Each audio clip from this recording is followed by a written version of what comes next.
Found to win Best Picture from the jury and the audience at the Festival de TerrorMolins de Rey was such an unexpected honor and surprise, because we had never shown in Spain before.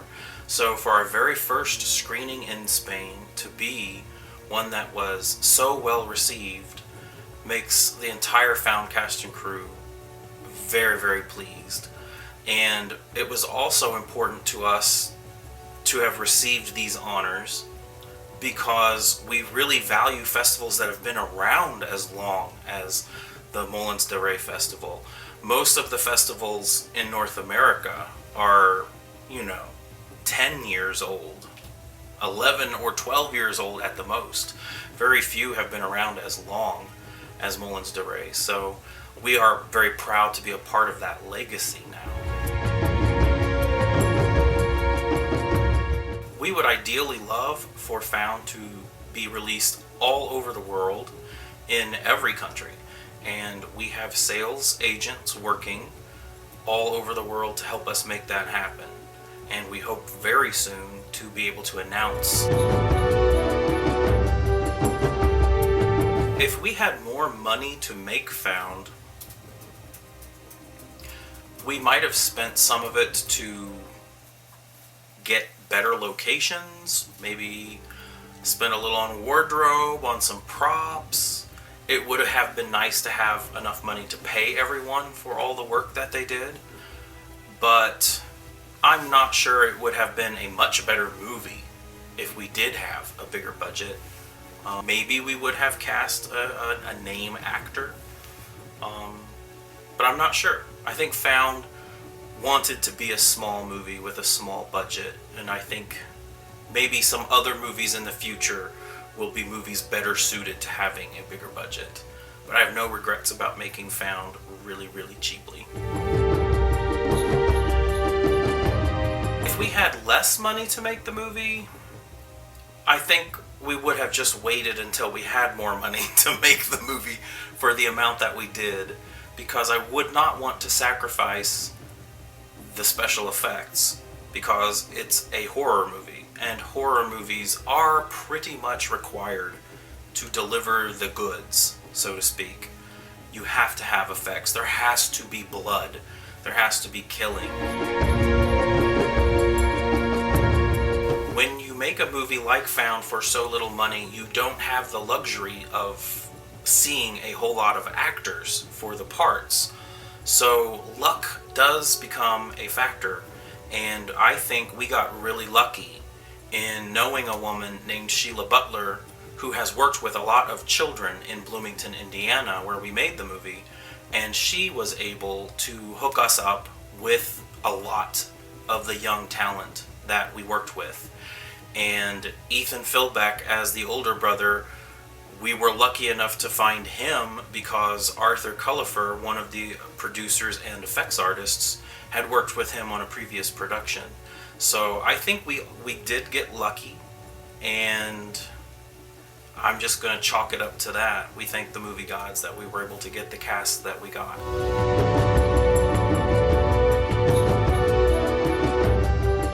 The element of racism was in the book, and it was even a lot more pronounced in the book. I had such a strong, positive initial reaction to the book when I finished reading it that I did not want to take anything out of the story. I wanted to be as faithful as possible to Todd Rigney's book. And I think racism, especially here in America, is such an everyday issue that I didn't feel like we should shy away from it or be afraid of it, but rather it would be a good idea to just put it out there in the movie, just like it is in everyday life, and just see what it did to people. And it has turned out to be something that people talk about a lot in regards to the film. So that's why it was always a part of the story, and I wanted to be faithful to the story. Marty and his friend David in the story do go to a video store to rent movies, And that is something that I and all of my friends did when we were growing up. In Indiana, where I grew up, there was one video store in our town, and during summer vacations, my brother and I would get on our bicycles and drive and ride to that video store, and it would take us about a half hour to 45 minutes to get there. And then we would spend at least an hour going through all the sections, especially the horror section, to find some movies to rent. And I think they were only $1 back in that day. And then I believe it was with Todd, the author, and just about everyone on the crew of Found. To make Headless into its own feature, where there was something more to it than just death scene after death scene after death scene, I might consider making Headless into a feature. But I think the only way I can think of that growing into a story would to be like a movie that already exists. It would be like Maniac, probably. So I'm not sure that anyone will ever come up with a way to make that work. But if they do, I would be interested in hearing about it.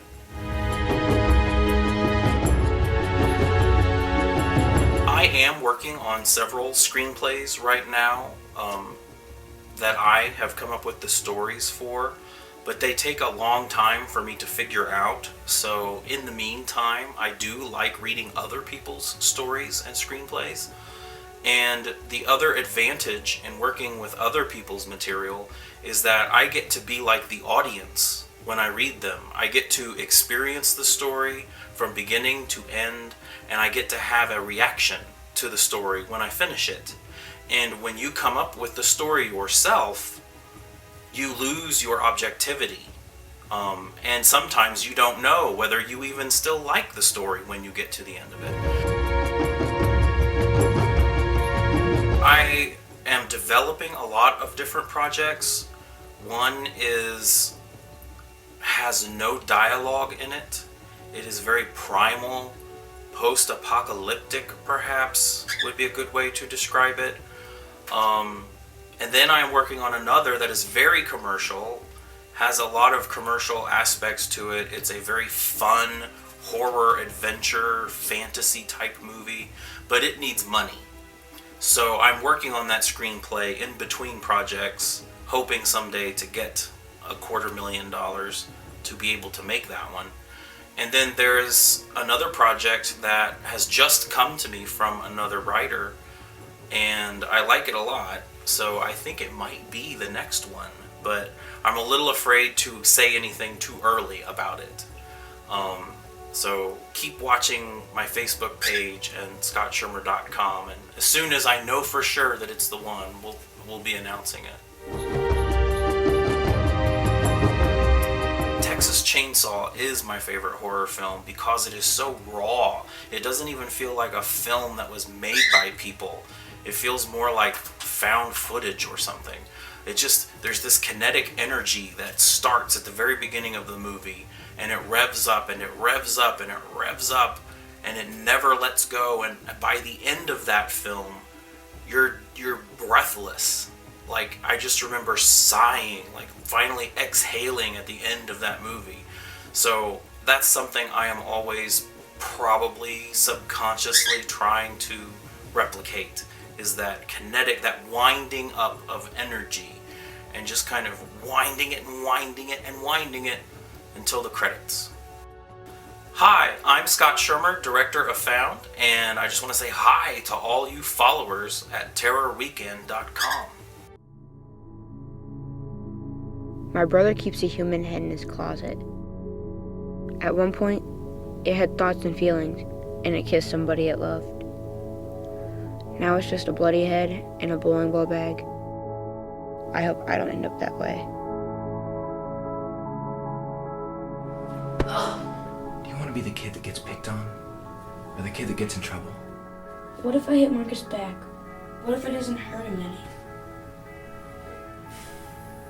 Don't worry about Marcus. You shouldn't worry about anything.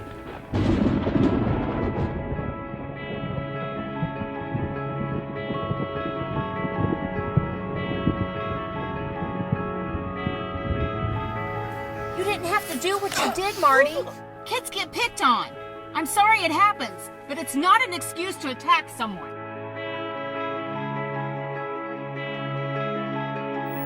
You want to see something really scary?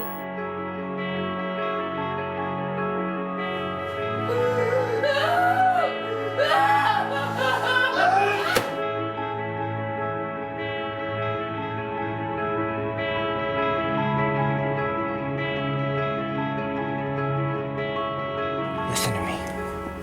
Something is going to happen tonight. It's going to change everything.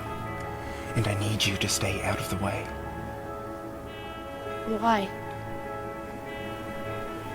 Because I don't want to hurt you.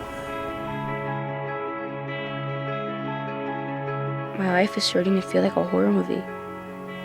And you know how they end.